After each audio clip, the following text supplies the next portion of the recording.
શ્રી ગણેશાય નમઃ. જય શ્રી કૃષ્ણ. આજે આપણે શ્રીમદ ભગવદ્ ગીતાનો પ્રથમ અધ્યાય કહીશું. જો વિડીયો પસંદ આવે તો ચેનલને સબસ્ક્રાઇબ કરવાનું ભૂલતા નહીં, જેથી આગળના વિડીયો તમને મળી રહે.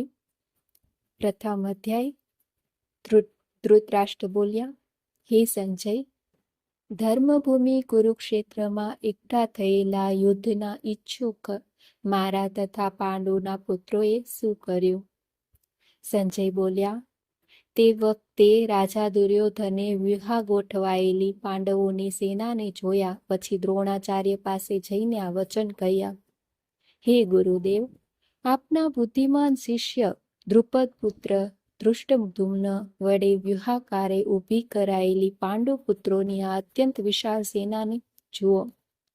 આ સેનામાં મોટા ધનુષ્યો ધારણ કરનાર અને યુદ્ધમાં ભીમ અને અર્જુન જેવા સુરવીર, સાત્યકી, વિરાટ, મહારથી રાજા દ્રુપદ, ધૃષ્ટકેતુ, જેકિતાન, બળવાન કાશીરાજ, પુરુજીત, કુંતીભોજ અને પુરુશ્રેષ્ઠ સેવ્ય પરાક્રમી યુધામન્યુ તથા બળવાન ઉત્તમોજા સુભદ્રા પુત્ર અભિમન્યુ તેમજ દ્રૌપદીના 5 પુત્રો બધા જ મહારથીઓ છે.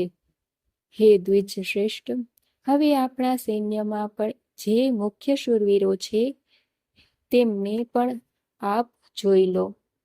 આપણી જાણ ખાતર મારી સેનામાં જે સેનાપતિ છે તે હું તમને કહું છું. આપ સ્વયં પિતામહ ભીષ્મ તથા કર્ણ, સંગ્રામ વિજયી, કૃપાચાર્ય તેમજ અશ્વત્થામા, વિકર્ણ અને સોમદત્તનો પુત્ર ભૂરિશ્રવા. આ સિવાય બીજા પણ મારા માટે જીવનને ત્યજનારા ઘણા શૂરવીરો અનેક પ્રકારના શસ્ત્રથી સજ્જ છે, તેમજ સર્વ યુદ્ધોમાં નિપુણ છે.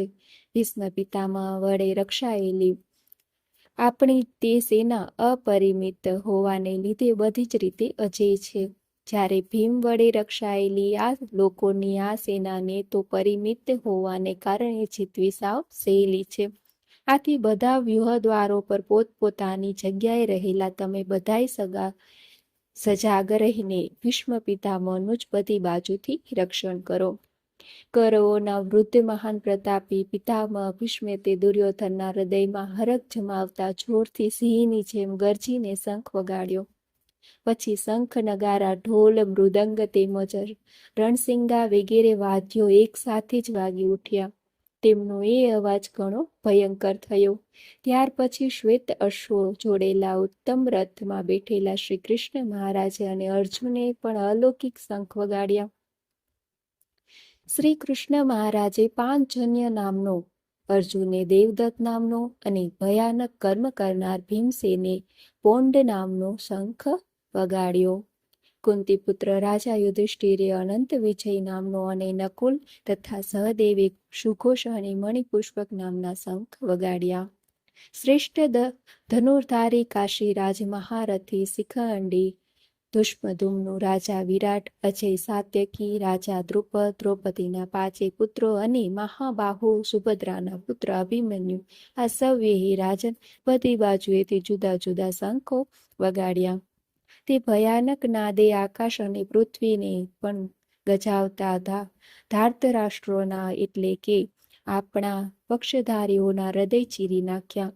હે રાજન, તે પછી કપિધ્વજ અર્જુને યુદ્ધ માટે સજ્જ થયેલા ધૃતરાષ્ટ્ર સંબંધીઓને જોઈને શસ્ત્ર પ્રહારની તૈયારી વેળાએ ધનુષ ઉપાડીને ઋષિકેશ શ્રી કૃષ્ણ મહારાજને આ વચન કહ્યું, હે અચ્યુત, મારા રથને બંને સેનાઓની વચ્ચે ત્યાં સુધી ઊભું રાખો જ્યાં સુધી રણભૂમિમાં ભેગા થયેલા યુદ્ધની અભિલાષા રાખનારા આ વિપક્ષી યોદ્ધાઓને સારી પેઠે હું જોઈ ન લઉં કે આ યુદ્ધમાં મારે કોની સાથે લડવાનું છે એ હું જોઈ તો લઉં.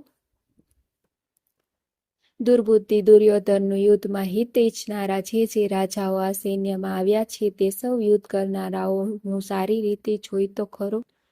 સંજય બોલ્યા, હે ધૃતરાષ્ટ્ર, ગુડાકેશ અર્જુન દ્વારા આ પ્રકારે કહેવાયેલા ઋષિકેશ શ્રી કૃષ્ણચંદ્રે બંને સેનાઓની મધ્યમાં ભીષ્મ અને દ્રોણાચાર્યની તેમજ સમસ્ત રાજાઓની સામે ઉત્તમ રથને ઊભો રાખીને આ પ્રમાણે કહ્યું, હે પાર્થ, યુદ્ધ માટે એકઠા થયેલા કૌરવોને જો. ત્યાં પુત્રાપુત્ર અર્જુનને બંને સેનાઓમાં રહેલા વડીલો, કાકાઓ, પિતામહ, ગુરુઓ, મામાઓ, ભાઈઓ, પુત્રો, પૌત્રો, મિત્રો, સસરાઓ તેમજ સુહદારોને જો. તે ઉપસ્થિત સંઘળા બાંધવોને જોઈને હે કુંતી પુત્ર અર્જુન અત્યંત કરુણાથી ઘેરાઈને વિષાદ કરતા આ વચનો બોલ્યા. અર્જુન બોલ્યા, હે કૃષ્ણ, યુદ્ધ ક્ષેત્રમાં ઉભેલા યુદ્ધ કરવા ઈચ્છતા આ સ્વજન સમુદાયને જોઈને મારા અંગો શિથિલ થઈ રહ્યા છે, મોં સુકાઈ રહ્યું છે તથા મારા શરીરમાં કંપ અને રોમાંચ થઈ રહ્યો છે. હાથમાંથી ગાંડીવ ધનુષ સરી રહ્યું છે, ચામડી પણ ઘણી બળી રહી છે તથા મારું મન જાણે ભમે છે, માટે હું ઊભો રહેવાને પણ સમર્થ નથી.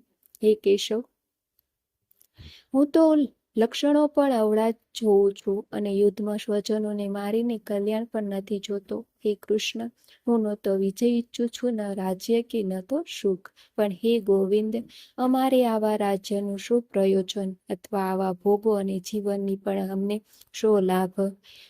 અમે જેમના માટે રાજ્ય, ભોગ અને સુખો ઈચ્છીએ છીએ તે જ બધા લોકો તો ધન અને જીવવાની આશા જતી કરીને યુદ્ધમાં ઊભા છે. અહીં ગુરુજનો, વડીલો, પુત્રો તેમજ દાદા, મામા, સસરા, પૌત્રો, શાળા તથા બીજા બધાના સંબંધીઓ જ છે.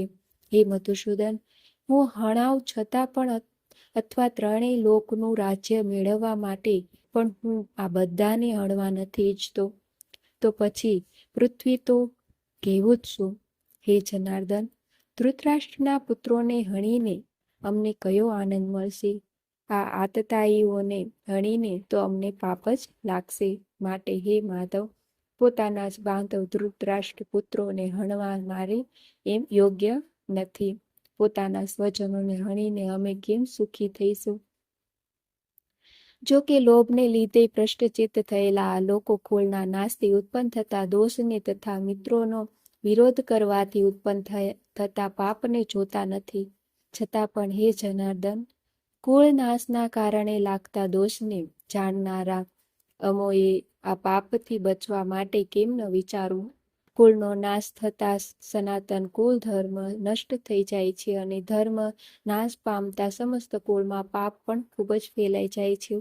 હે કૃષ્ણ, પાપ ઘણું વધી જતા કુળની સ્ત્રીઓ અત્યંત દૂષિત થઈ જાય છે. અને હે વૈષ્ણવ, જ્યારે સ્ત્રીઓ દૂષિત થાય ત્યારે વર્ણશંકર પ્રજા જન્મે છે. વર્ણશંકર સંતતિ કુળના હણનારાઓને તથા કુળને નરકમાં લઈ જવા માટે જ હોય છે. પિંડ અને તર્પણ ક્રિયાથી વંચિત એમના પિતૃઓ પણ અધોગતિને પામે છે. આ વર્ણશંકરકારક દોષોથી કુળ ખાતીઓના સનાતન કુલ ધર્મો અને જાતિ ધર્મો સમૂળા નષ્ટ થઈ જાય છે. એટલું જ નહીં, હે જનાર્દન, જેમના કુલ ધર્મો સમૂળા નષ્ટ થઈ જાય છે એવા જ મનુષ્ય અનિશ્ચિત કાળ સુધી નરકમાં વાસ કરે છે, એમ અમે સાંભળતા આવ્યા છીએ. અરે રે, ઘણા દુઃખની વાત છે કે અમે બુદ્ધિમાન હોવા છતાં પણ એવું મોટું પાપ કરવા તત્પર થયા છીએ, જે રાજ્ય અને સુખના લોભે સ્વજનોને હણવા તૈયાર થયા છીએ. એ કરતા શસ્ત્ર રહિત અને સામનો ન કરનાર એવા મને જો હાથમાં શસ્ત્ર લીધેલા ધૃતરાષ્ટ્રના પુત્રો રણમાં હણી નાખે તો તે મરવું પણ મારા માટે વધુ કલ્યાણકારક થશે.